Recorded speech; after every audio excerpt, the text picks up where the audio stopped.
Bonjour à tous et à toutes et bienvenue pour une nouvelle vidéo dans la chaîne. On part encore une fois dans la physique. Aujourd'hui, c'est la mécanique.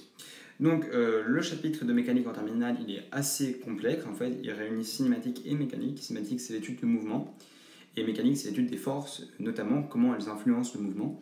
Et du coup, en fait, je vais faire certainement d'autres vidéos de rappel, mais c'est des vidéos plus calculatoires dans lesquelles carrément je fais des rappels et même je vais un peu plus loin.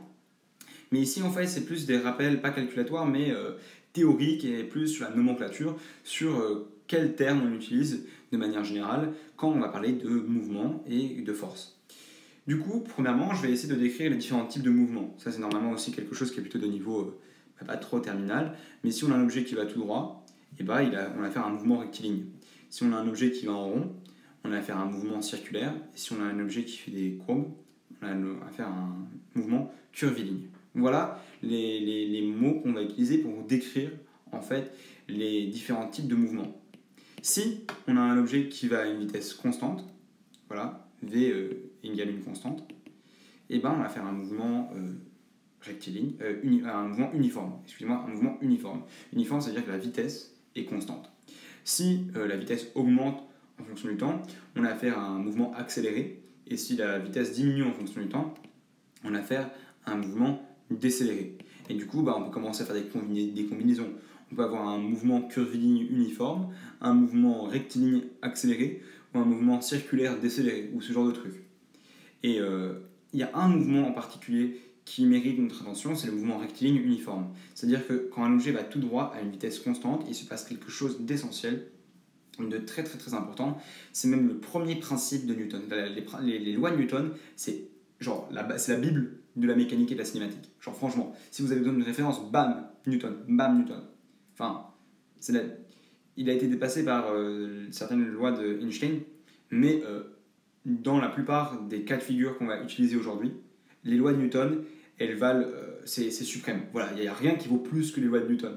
Tant que vous n'avez pas des masses qui dépassent genre 8 ou 9 fois celle du Soleil, que vous ne vous rapprochez pas de la vitesse de la lumière, et que vous n'êtes pas en train de jouer avec des particules subatomiques.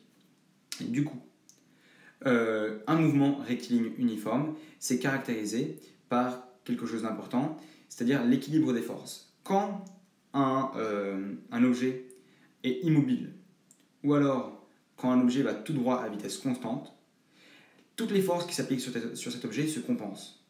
Par exemple, si je pose mon stylo, non, regardez, si je tiens mon casque dans mes mains et qu'il ne bouge pas, il ne bouge pas parce que l'ensemble des forces qui s'appliquent sur mon casque se compensent. Il y a la gravité qui s'applique sur mon casque, mais il y a la force d'opposition que provoque ma main, et ces deux forces ont la même intensité, mais des directions opposées, enfin la même intensité, la même direction, mais des sens opposés, et du coup, en fait, les deux forces s'annulent, se compensent, et mon casque reste immobile. Pareil, une voiture qui va tout droit à vitesse constante, ça veut dire que la force de friction du vent compense l'accélération de la voiture, que la force de réaction du sol compense la gravité, et donc ma voiture va de manière rectiligne uniforme tout droit.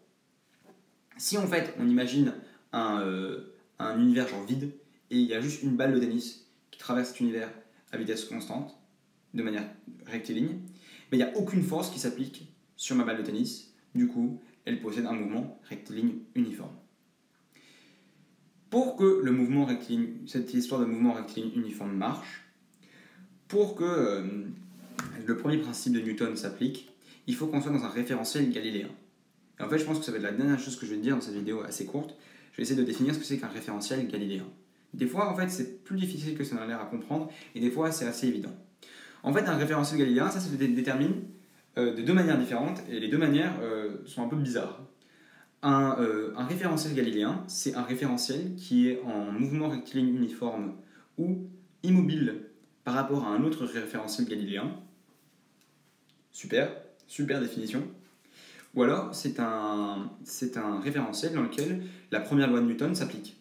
Voilà, c'est ce qu'on appelle aussi le principe d'inertie. Si on peut appliquer le principe d'inertie dans un certain référentiel, alors on a affaire à un référentiel galiléen. Je prends un exemple. Prenez un camion. J'aime bien cet exemple. On a un camion, j'ai jamais dit que j'étais un pro du dessin. Donc on a un camion, et on pose un gros... C'est une expérience de pensée, hein, c'est un peu bizarre, pourquoi on ferait ça, je sais pas. Mais quelqu'un pose un gros glaçon sur le dos du camion. Voilà, un gros glaçon. Si le camion est immobile, le glaçon aussi est par rapport à nous, par exemple. Si le camion est immobile, le glaçon aussi est immobile, parce que la somme des forces, hein, la gravité, ça part du centre, la gravité et la force de réaction du camion se compensent. C'est un référentiel galiléen. Pourquoi? Parce que sur notre glaçon, aucune force ne s'applique. Pourtant, et donc, aucune force ne s'applique, du coup, il est immobile. Maintenant, disons que notre camion commence à avancer comme ça, bion, et que il commence à avancer, voilà, tranquillement, et que le glaçon, pour une raison ou une autre, il reste sur le toit du camion. Voilà, notre camion il avance, et maintenant on va faire un feu rouge. Voilà, il y a un feu rouge ici, là, et du coup, notre camion s'arrête. Imaginez, notre camion il s'arrête, le glaçon, qu'est-ce qu'il va faire? Il va glisser du dos du camion. Vous vous rendez compte que le glaçon, il va partir comme ça. Parce que le camion va s'arrêter. Est-ce que vous voyez ce que je veux dire? Vous avez le camion qui avance, et le camion il arrête, et le glaçon glisse. Vous voyez ce que je veux dire? Pourtant, aucune force ne s'est appliquée sur le glaçon. Aucune force ne s'est appliquée sur le glaçon. Pourtant, notre glaçon s'est mis en mouvement. C'est-à-dire que dans le référentiel du camion, ce n'est pas un référentiel galiléen. Le conducteur n'est pas un référentiel galiléen. Alors, si on était si on était à la place du conducteur du camion et qu'on freine, le glaçon tombe alors qu'aucune force ne s'est appliquée sur le glaçon. C'est-à-dire que notre référentiel n'est pas galiléen car la loi d'inertie, la première loi de Newton, ne peut pas s'appliquer. Et comment est-ce qu'on reconnaît un référentiel galiléen? Non, un référentiel non galiléen. En fait, un référentiel non galiléen, c'est souvent un truc qui accélère ou qui ralentit. Parce que quand on est en train d'accélérer ou de ralentir, en fait, les autres objets à l'intérieur ou à côté de nous, ils vont être en mouvement par rapport à nous alors que peut-être aucune force ne s'applique. Est-ce que vous voyez ce que je veux dire?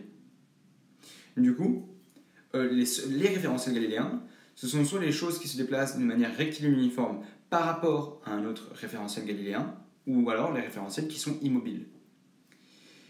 Il n'y a pas de référentiel galiléen par excellence, parce qu'en fait tout dans l'univers est en train de bouger, d'accélérer, tout ça. Mais il suffit de prendre un référentiel assez grand pour pouvoir négliger le mouvement. Par exemple, si on prend la Terre, par exemple, si on est sur un terrain de foot, on dit le sol, tout autour de moi, c'est mon référentiel.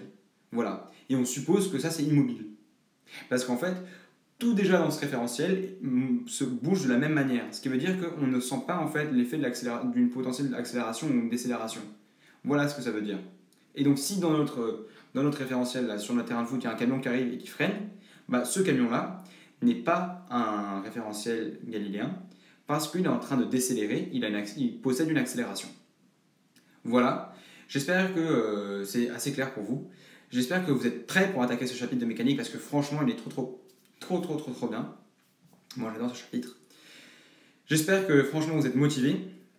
On se retrouve dans nos prochaines vidéos et on attaque direct avec des notions un peu corsées. À bientôt!